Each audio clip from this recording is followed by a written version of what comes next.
Olá, meus amigos, tudo bem? Bem, espero que sim. Estamos aqui então de volta para falarmos um pouco mais sobre os acontecimentos da vida. E o nosso assunto, nós vamos falar sobre os obsessores. Não esqueçam que o nosso trabalho aqui é sempre voltado, né, para as ideias da doutrina espírita, filosofia da doutrina espírita. E vamos explicar um pouco mais como isso ocorre, a influência desses irmãos na nossa vida. Ok? Bem, meus irmãos, até não somente na doutrina espírita se fala sobre obsessão, né? A Igreja Católica também já falou sobre exorcismo, né? Que é tirar aquele obsessor que está naquela pessoa. Tem vários filmes muito famosos aí, né? Teve um filme muito bacana também, quer dizer assim, eu gostei de ver o filme. É lógico que tem muita fantasia, né? Principalmente para nós que estudamos a doutrina espírita, aí a gente tem um certo conhecimento a mais. Mas o filme Constantine, que começa logo no início do filme, uma garota que estava sendo obsediada, né? Por um espírito mau, enfim, por eles chamam de demônios, né? E por aí vai. Estava possessão, né, que eles falam também. Bem, enfim, é um filme interessante. Eu gostei de ver esse filme, muito por conta dos efeitos especiais. Mas nós que estamos aqui na vida física, né, estamos aqui por um motivo, por um propósito. Ninguém nasce aqui na Terra com a obrigação de nascer ou com a obrigação de fazer isso ou aquilo. Nós somos livres para fazermos aquilo que desejamos fazer. Ou pelo menos livres para pensarmos em fazer. Porque nem sempre vamos fazer aquilo que desejamos fazer. Por que isso nos ocorre? Porque a nossa liberdade é vigiada e controlada.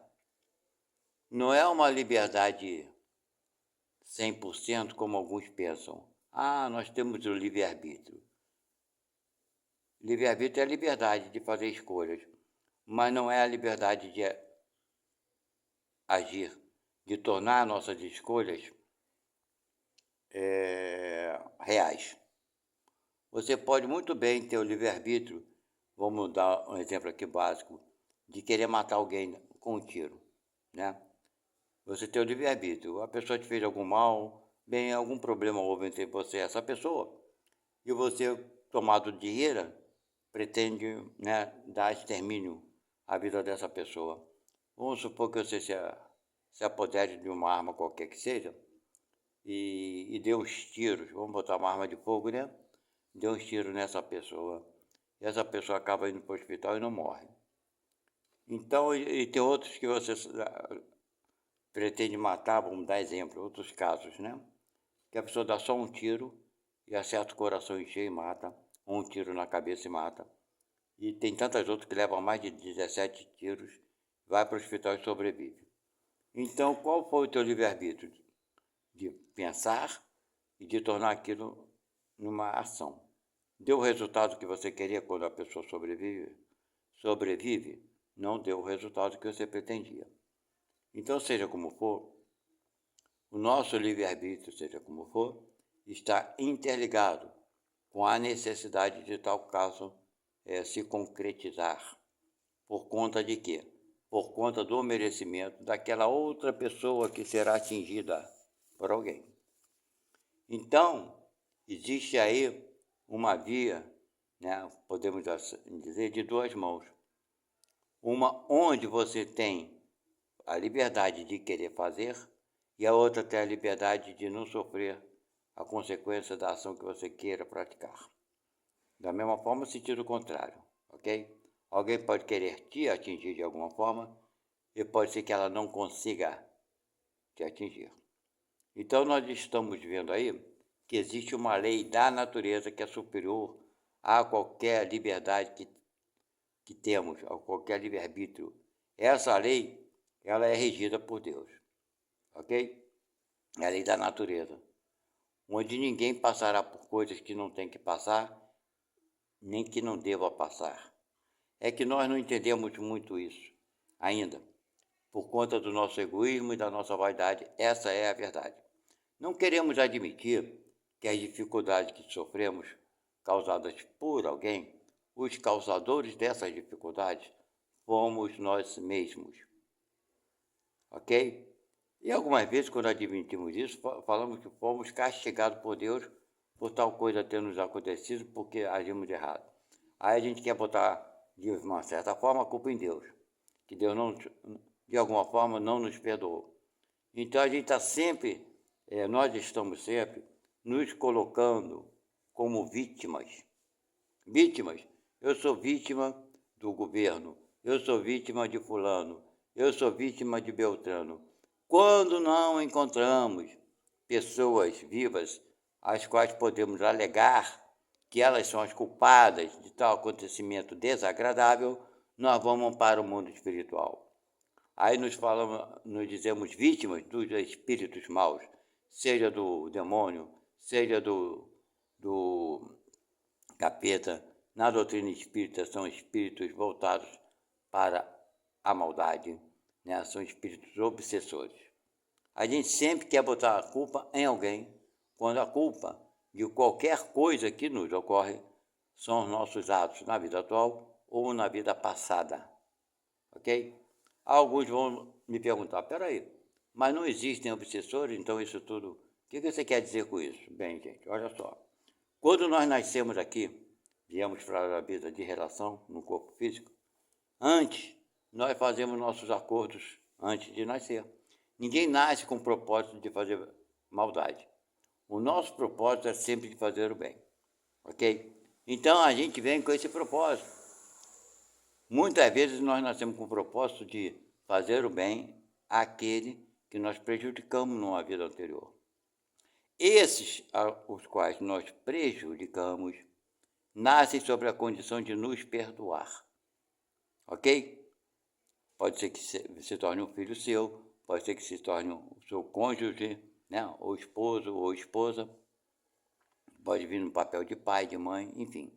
Então existe toda uma combinação entre você, entre nós e os nossos semelhantes, aqueles que estão mais próximos. Tudo isso já foi elaborado, onde existem vítimas, né, e réus. Não é verdade? Aqueles algozes e suas vítimas, aqueles que cometeram seus erros e aqueles que sofreram esses erros. Mas esses que sofreram certas coisas também fizeram outros sofrer anteriormente, porque do contrário eles não teriam sofrido. Então nós voltamos à vida para evoluir para um acerto de contas. Mas qual é o acerto de conta? Bem, se você fez um mal a alguém, provavelmente você vai vir na próxima vida, será pai desse alguém, vai fazer todo o bem que for possível. E ele, por sua vez, por receber teu carinho e teu amor, te perdoar. Mas nem sempre isso ocorre exatamente como planejado. Você vem para a vida de relação, onde tudo já estava combinado, e quando nasce o filho seu, você maltrata ele, você não educa, você relaxa. Ok? Aí, na própria vida, pode acontecer de você sofrer um ato, uma ingratidão, que você acha que foi ingrato, o filho, né? Raros pais admitem os erros que eles tiveram durante a criação. Raros, por causa da vaidade. Ok? Então você vem com a tua missão de educar, de amparar e proteger. Mas você não cumpre com o teu papel. Isso pode acontecer. Pode acontecer também que você cumpra com a sua parte. E esse ente querido, essa pessoa, esse parente, né? Não é ente nem querido, mas essa pessoa, esse espírito que está sob o seu comando, não aceita, porque ele ainda se sente ferido intuitivamente de algo que você tenha feito com ele numa vida anterior. Ele não consegue lidar com isso, ok? E daí gera ingratidão, gera, às vezes, até crimes. Mas isso tudo é culpa de quem? Esses acontecimentos. Não é culpa. Aí o pai, por exemplo, quando o filho sofre, o pai, vamos voltar, os pais, né? Não educam seus filhos corretamente, são relaxados, bem, enfim. Não dá a educação que tem que dar.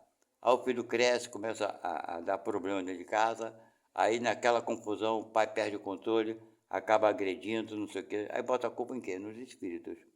E não tem a quem culpar. Vai botar, você me desculpe, meu filho, foi o espírito, os obsessores, o capeta, o Satanás, né? E por aí vai. Botando culpa nos espíritos que nada fizeram inicialmente. Ah, mas eles influenciam? Sim. Mas por que influencia? Vamos lá. Quando você está afim, aqui na vida social, está afim de beber uma cachaça, estou dando exemplos, tá, gente? Você vai procurar o quê? Uma farmácia? Vai procurar um hospital? Não, vai procurar o quê? Um bar, um local onde vende bebida alcoólica. Quando você chegar nesse local, terão outras pessoas que também foram para lá pelo mesmo motivo que você. Ok? Então começa aí você procurar essas pessoas aqui na Terra vivas que frequentam, que bebem. É assim que acontece aqui, não é isso? Pois bem, os espíritos é a mesma coisa. Eles vão se aproximar de você, os espíritos que estão ao seu redor vão procurar você porque sabe que você vai beber cachaça. E esse espírito ainda lembra, sente as energias do efeito do álcool.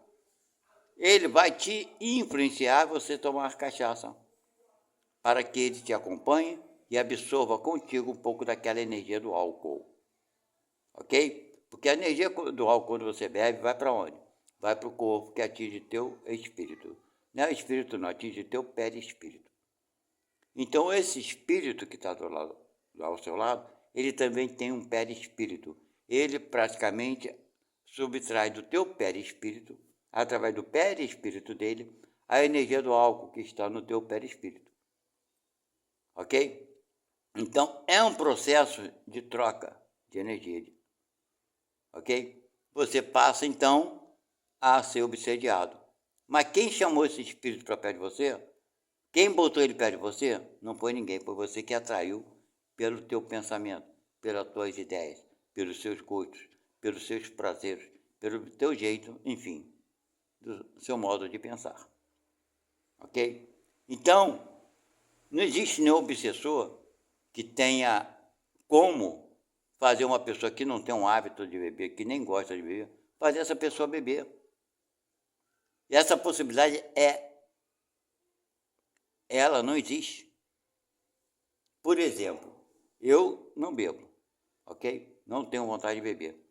Qual espírito vai se perder o tempo com ele tentando me botar, me fazer ter a vontade do vício de beber? Nenhum deles. Nenhum deles.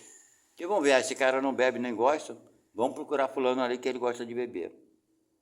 Aí vai se aproximar de alguém que beba para influenciá-lo. Fica aquilo na cabeça da pessoa, do vivo, né? Vai lá, vai tomar mais uma dose. Aí a pessoa às vezes é viciada e não tem dinheiro. Vai, pede lá fiado, paga depois não paga. Vai lá aliviar, fica influenciando. Então, essa influência desses espíritos existe sim na nossa vida. Mas não é só com bebida não, gente. É com tudo. Com tudo aquilo que a gente pensa. Ok? Tem um conto muito interessante, que dentro do meio espírita, assisti uma palestra e foi muito legal o que o palestrante falou. Que tinha um irmão que ele tinha entrado, né, para o espiritismo, já tinha estudado, tinha se tornado médium, e era incomodado, ele via, ele era um médium vidente, ele via um espírito que o influenciava a fumar. Então esse médium fumava. Então ele tinha a intenção de parar de fumar. Era a intenção dele. E ele via de vez em quando esse espírito ao lado dele. Depois de um certo tempo que ele já estava frequentando o espiritismo, já passava de 2 anos, ele saindo do centro espírita, indo para a casa dele, entrou no carro, ligou o carro, a primeira coisa que ele foi fazer foi acender um cigarro. Aí ele viu o espírito do lado dele, que ele conhecia já esse espírito que sempre o influenciava a fumar. Aí quando ele viu esse espírito, falou para o espírito assim: poxa, meu amigo, por favor, já tem 2 anos que eu estou frequentando aqui essa casa, para ver se eu consigo largar de fumar, né, cigarro, se eu consigo parar de fumar. E você está aqui de novo, no meu carro, me influenciando, fazendo eu ter vontade de fumar novamente. Pelo amor de Deus, cara, sai do meu pé, me deixe em paz, eu não quero mais fumar. Aí o espírito responde para ele, fala assim: ó, meu amigo, vou dizer uma coisa para você. Eu sempre te influenciei a fumar assim, também te inspirava, desculpe, gente, porque eu, quando estava vivo, eu fumava. E vi que você fumava, me aproximei de você. Então eu te influenciava assim a fumar. Mas desde o momento que você começou a frequentar essa casa espírita aqui, eu tenho te acompanhado lá dentro, os estudos que vocês fazem, tudo aquilo que vocês leem e estudam. E desde aquele momento eu decidi parar de te influenciar, porque eu sabia que eu estava fazendo mal a você. Até então eu não sabia, só queria satisfazer meu prazer. Então parei de te influenciar a fumar. Então, meu amigo, você está fumando porque você quer, porque eu não estou mais te influenciando a fumar. Esse médium, enfim, ficou chocado, porque a gente fica o tempo todo botando culpa nos outros. Quando não são nas pessoas vivas ao nosso lado, são nos espíritos. Ah, eu fiz isso porque o espírito fez isso comigo.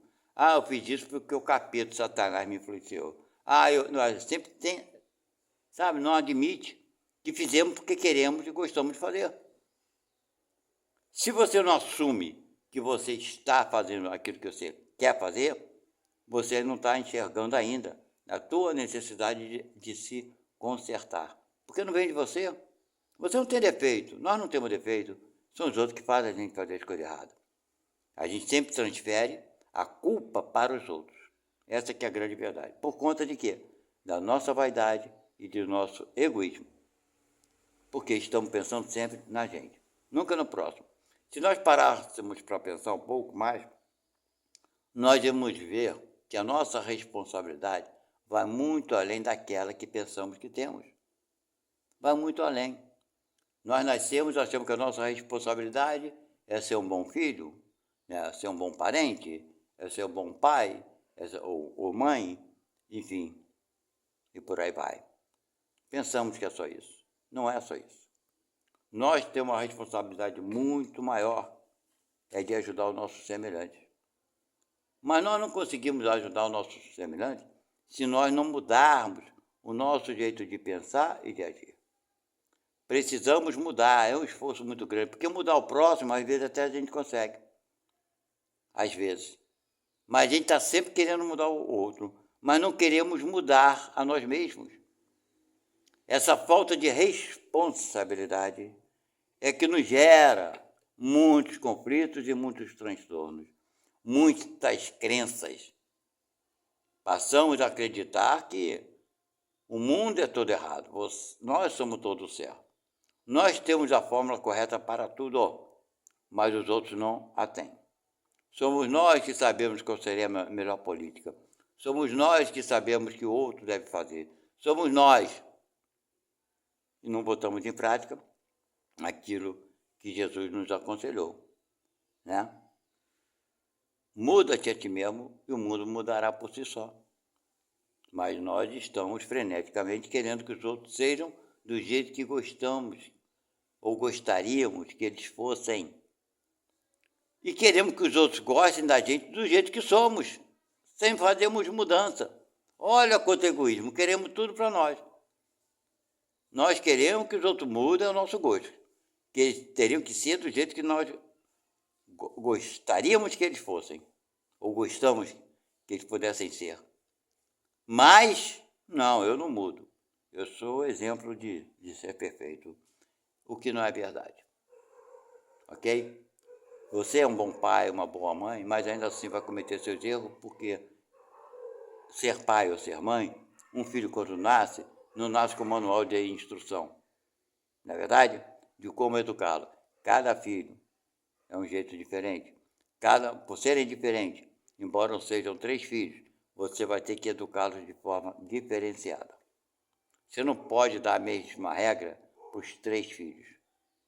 Algumas serão regras para os 3, mas não todas. O filho mais rebelde, aquele mais arteiro, tu vai botar mais de castigo, é claro. Agora, se aquele outro é mais quietinho, sossegado, tu não vai botar ele de castigo inutilmente. A regra é para os 3, mas vai ser aplicada onde for mais necessário. Ou melhor, do filho que mais necessita da tua vigilância. Então, gente, não acreditem, nunca, porque isso não existe. Infelizmente, no meio espírita, tem muitos espíritas que ainda acreditam que os erros que eles cometem não vêm deles, vêm dos obsessores. Que foram os obsessores que fizeram eles fazer isso e aquilo. Se colocam como vítimas o tempo todo. Nós fazemos isso. Entendeu? Temos que sair disso. Faça o que você fizer, assuma a tua responsabilidade, seja coisa correta ou coisa errada. Nós damos o pontapé inicial. Os espíritos estão sim ao nosso redor. Você tem, eu tenho, nós temos, todos nós temos um guia espiritual que está à sua disposição, com a disposição de todos nós. Cada um tem um, 24 horas por dia. Ele não te abandona nunca, porque é a missão dele te conduzir durante essa jornada aqui na Terra. É uma obrigação que ele assumiu. Nem Deus impôs isso a ele. Ele, por simpatia ou por querer evoluir, se prontificou a te ajudar. Não importa quem seja você, não importa que desequilíbrios tu tenha, ou melhor dizer, não importa o desequilíbrio que cada um de nós tenhamos. Temos sempre um guia espiritual que irá nos acompanhar a vida toda. A missão dele é fazer com que você tenha, ou melhor, tome boas decisões. Mas você encontrará também aqueles outros que não estão encarnados, que também se encontram na vida espiritual, os quais você fez alguma coisa errada com ele numa vida passada e que queira te derrubar por algum motivo. Então nós estaremos sempre no meio de um espírito bom, que é o guia, o espiritual, né? Guia espiritual, o nosso protetor, e aquele que quer se vingar da gente. Todos dois vão nos insuflar de bons, o espírito bom pensamento, o espírito mau, de mau pensamento. A decisão está na mão de quem? Não está na mão nem do teu protetor, nem do espírito que quer se vingar de você. Está na sua mão a decisão que você vai tomar. É teu livre-arbítrio. Aí consiste teu livre-arbítrio. Sabe por quê? Porque a decisão que você tomar, você receberá o que a recompensa ou demérito. Recompensa se for coisa boa e vai passar por sofrimento se for coisa ruim. E o espírito que quer se vingar de você está torcendo para você tomar decisões péssimas. Ele é um prazer que ele sente por te fazer sofrer, por te fazer andar mais devagar na tua caminhada evolutiva. Não se esqueça, meus irmãos, a gente nasce com o propósito de evoluir, de fazer o bem, de reparação e de evoluir. Nosso propósito é apenas isso. Mas você não depende apenas de você. Você vai depender do teu pai, da tua mãe, do teu filho, da tua esposa ou esposo, do teu amigo de trabalho, do teu colega que você conheceu, do teu irmão. Nós estamos no meio social, onde essa organização social, família, como se fala, né? Foi tudo agrupado e planejado de uma forma que se perdoe, que cresçam. Então você depende também, além de ter boas atitudes, que o outro tenha uma boa atitude. Mas quando esse outro não tem uma boa atitude, pode ser que você caia e vai cair. É quase que inevitável. Né? É quase que inevitável quando um dos laços, um dos elos da corrente se quebra. Ela não se restabelece. Ok? Fica difícil e a vida toma uma direção que você não esperava e que o outro também não esperava. Mas saiba ou procure ver onde está a tua responsabilidade. Mas não deixe de ver onde está a responsabilidade do outro também. Não para que você se sinta vítima, porque o outro não cumpriu com a obrigação, com o trato que ele fez. Mas entenda que seja como for, por pior que seja, por mais difícil que tenha sido, esse momento de não aceitar, cumprir com a parte dele, você com certeza aprendeu muita coisa e terá crescido muita coisa. Adquiriu forças que até então você não tinha. Força de autoconhecimento e de perdão.